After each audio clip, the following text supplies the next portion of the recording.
Ең башта шундый иде, без Илшат Рахимбай белән «Казань, я люблю тебя», «Казан, сені яратам» деген новеллалар төшермәкче идек. Һәм бу Казанның символы буларак Камал театры бер новеллада Камал театры турында булырга тиеш. Ничектер акча табалмагач тулы фильмга булган төшереп торырга булдык һәм менә монысын сайладык театр турында. Татарстанда төшергән фильмнар Голливуд фильмнары кебек кинотеатрларда күренә башлар икән. Кино ул театр түгел, театрда ике урындык алып, ике артист алып, даже бер артист белән дә спектакль чыгарырга була, әйбәтне. Киноны да хәзер телефонга да төшерәләр инде. Но барыбер ул нидер фестивальләр өчен фильмнар булып чыга ул. Һәм зур экраннарда бәлки андый фильмнарны күрсәтмиләрдер. Күп катлам халык өчен төшерелгән кино инде зур акча сорый. Гомумән алганда Илшатка бик өметем зур. Киләчәктә дә күбрәк фильмнарга игътибар булса, калса өмет бар. Камал сәхнәсе түгел, менә без башка анда тандемдагы башка кинотеатрдан чыгып кайчан очрашырбыз икән татар фильмнарында. Сезнең һәм башка тамашачылар белән. Беләсезме, бу мәсьәлә бары тик кешеләрдән генә тора. Әгәр без тырышабыз икән, татарлар, гомумән алганда, димәк, ул халыкара дәрәҗәсенә чыга. Менә монда гына Камал театрында гына калабыз икән, димәк чыкмый. Тырышырга кирәк. Россиягә чыгарга кирәк, чит илләргә чыгарга кирәк. Ләкин анда чыгар өчен киносы булырга тиеш. Башта киноны булдырырга кирәк, аннары инде чыгарга.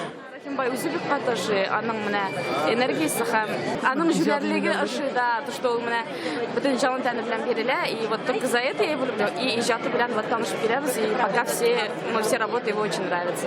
Менә без бу кызлар белән сөйләшеп утырдык тоже, алар белән сөйләштек, думаю, что все-таки татар киносы яңа уровеньга чыга, и Рахимбай шуңа бик зур вклад салды. Менә бүген карадык, просто трейлерлар, я сегодня отрывки смотрела. Ильшат Рахимбай — это первый выпускник первого курса вот моей мастерской, вообще первый курс режиссеров, полностью обученных в Татарстане. Я всегда очень болею за них, за их успех. И для меня это вообще очень большая радость и счастье, когда вот так вот приходишь и видишь, что твои ученики делают такие премьеры и такие интересные фильмы. Причем, ну, некоторые фильмы я знал, что ты видел. Допустим, вот представь, я полностью посмотрел первый раз. Мне показалось очень интересно, меня очень порадовало. У нас зрители пока, к сожалению, не очень готовы платить там за короткометражки, даже за очень хорошие. А татарские фильмы вообще кассовые могут быть? А никто еще не проверял.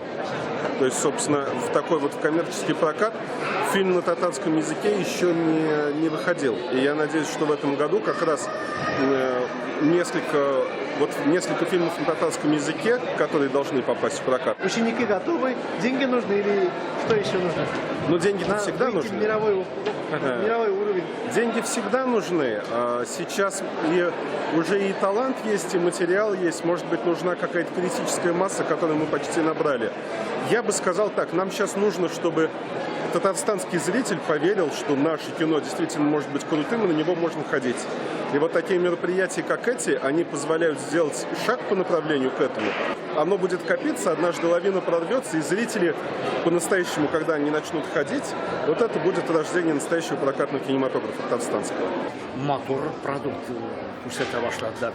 Элек кайда бу үзешчән дәрәҗәсендә генә булса, хәзер инде профессиональ алымнар күренә башлады, профессиональ нигезләү күренә башлады. Әйтик, менә бүген караган ике фильмда икесендә дә фикере бар, әйбәт фикере бар.